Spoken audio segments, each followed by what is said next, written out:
Are they still hiring? I heard there's layoffs. Has that affected That's you? only middle management. They can't let any drivers off. UPS is cutting 20,000 jobs and closing 73 facilities by June 2025. It's one of the biggest restructures in the company's history. But here's what's new. UPS is also offering money to some employees if they agree to quit voluntarily. It's called the Voluntary Separation Program, the VSP, and is being quietly rolled out while layoffs dominate the headlines on the news. Let's talk about Amazon for a second, because this breakup, it's a big one. For years, Amazon was one of UPS's biggest clients, and in 2024, they accounted for 12% of UPS's total revenue. That's over $1 billion flowing in from just one customer. But you know Amazon wasn't content being a customer. They built their own delivery network. First came the fulfillment centers, then the Prime vans, and now it feels like every third package is being delivered by a random guy in a Honda Civic. UPS says they're cutting back on Amazon business to control their own destiny. That sounds good and powerful on paper, but it looks a lot like Amazon outgrew UPS, and UPS didn't really have a plan for what to do next. And now, tens of thousands of workers are caught in the middle of that breakup. Drivers, sorters, warehouse crews, people who have nothing to do with the decision making are now paying the price. So why is UPS cutting jobs? Shipping demand is down globally. That's a fact. Fewer international orders, less volume, less need for trucks, warehouses, labor, the rest. Now you add in the costs of fuel. Fuel is expensive, and then labor, which is the biggest expense. In 2023, UPS workers secured a new 5-year contract with the Teamsters. It included record pay bumps and better benefits. Good. Full-time drivers can now make up to $49 an hour. That deal was a win for labor, but it also raised the bar for what UPS has to pay its frontline workforce. That contract didn't cause the layoffs, but it forced UPS to take a hard look at where the money's going. Investors want leaner numbers. Corporate wants efficiency. And when the numbers don't balance, jobs get cut. So this isn't just about demand, it's about margin as well. It's about keeping the stock price up. UPS is chasing $3.5 billion in savings. And for the company this size, labor is the biggest expense. Voluntary Separation Program, VSP. Like I said, UPS is offering a deal. Take a payout, leave voluntarily, don't wait to be laid off. They launched this VSP in May 2025. It's a way to downsize without forcing everyone out the door. On paper, it sounds like a choice, but in reality, it's a push disguised as a handshake. Here are some important dates for the VSP. Employees were notified on May 23rd. Applications open on May 28th and close on June 10th. Isn't that Juneteenth?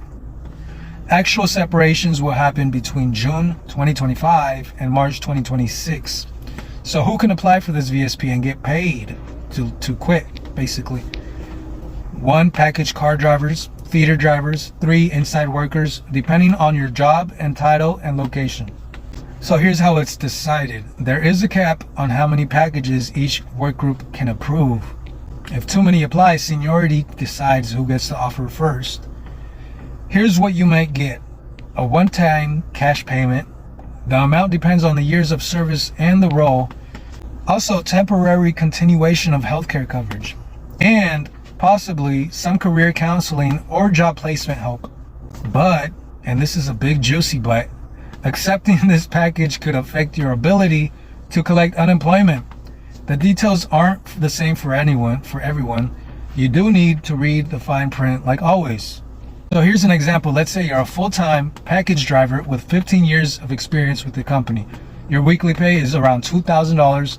Under the VSP, you could be offered 6 to 8 weeks pay as a lump sum. That's roughly $12,000 to $16,000 before taxes. You might also get 2 to 3 months of continued health care. But once that runs out, that's it. You're not eligible to be rehired. There's some confusion still, not 100%. And in many states, you won't qualify for unemployment because you left voluntarily.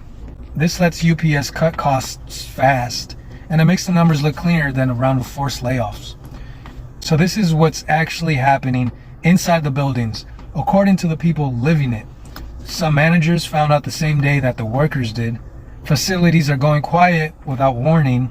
People are walking in expecting a normal shift and being handed a decision form instead.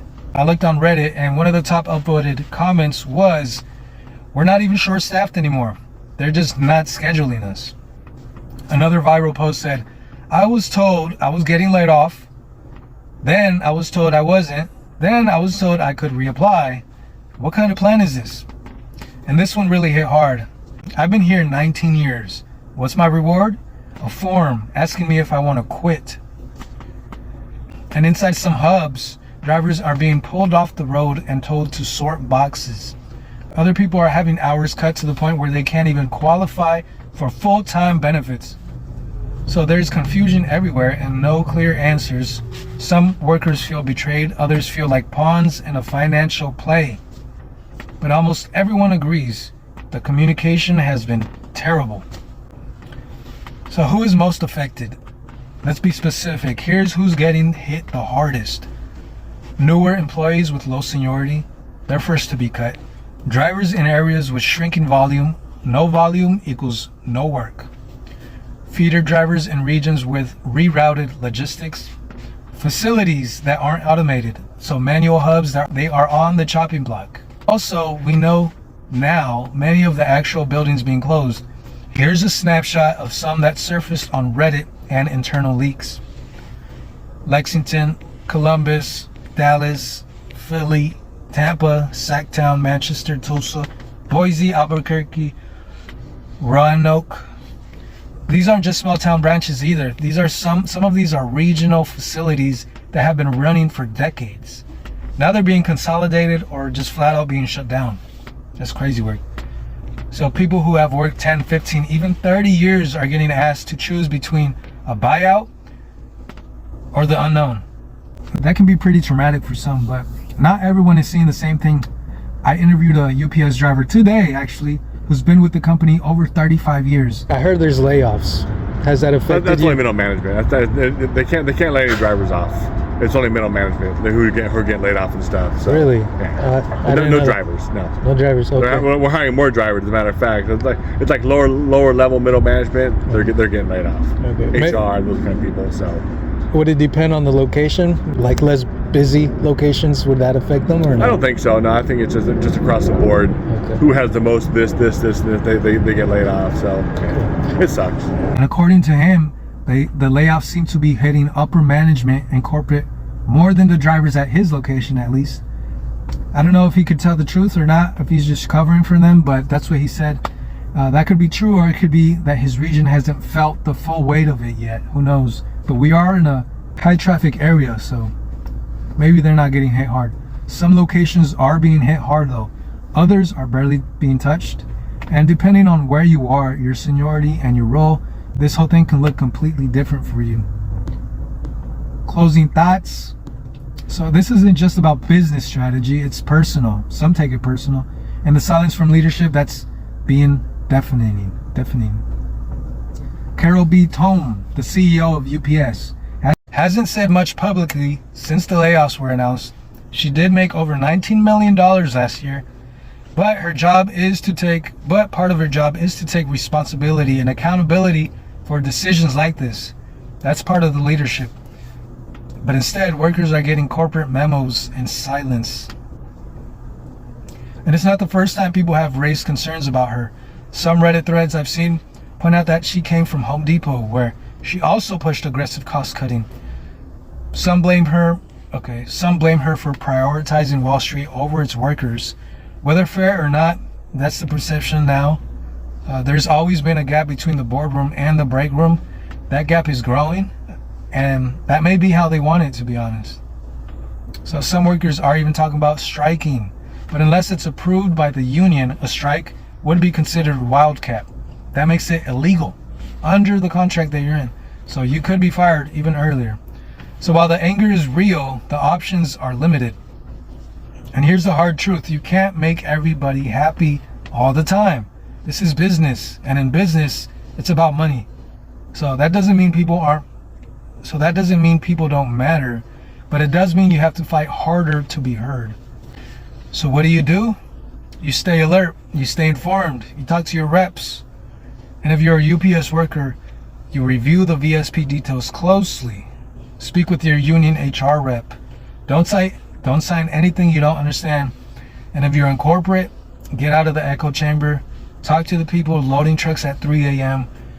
And if you're just watching this all unfold like me, don't scroll past this like it's just another headline. You know, these are jobs, these are people with families, these are homes, these are real lives.